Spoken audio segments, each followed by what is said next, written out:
લાવ આ બે ગાડીના હેન્ડલ લોક તોડી નાખું, ગાડી ચોરી જાવ.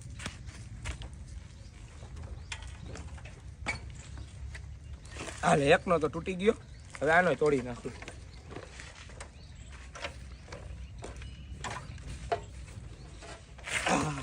આનો તૂટી ગયો. લાવ આ બે ગાડી લઈ જઈશ કેમ? હકાવા વાળો તો હું એક છો.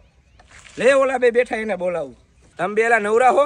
હા, અમે બે નવરા જ છીએ. તમારા માટે એક જોરદાર ઓફર હે બે માટે, કોઈને કહેતા નહીં. અરે ભાઈ નહીં કઈ. બોલ ને ભાઈ, શું હતું? ભાઈ તમને ઓલી ગાડી દેખાય એ ગાડીને અમે હેન્ડલ લોક તોડી નાખાય, એ ગાડી ચોરીને આપણે વેચી દેવાના. જેટલા પૈસા આવે એટલે આપણે ત્રણેય ભાગ પાડી લેશે. કાંઈ વાંધો નહીં ભાઈ. ચોરીને હું લઈ જાય, ચાલુ કરીને લઈ જાય ને. ઈ કેવી રીતે ભાઈ? આ રે ગાડીની ચાવી. ગાડી કેની હે ભાઈ? આ ગાડી અમારી, અમારા કાળજાના કટકા.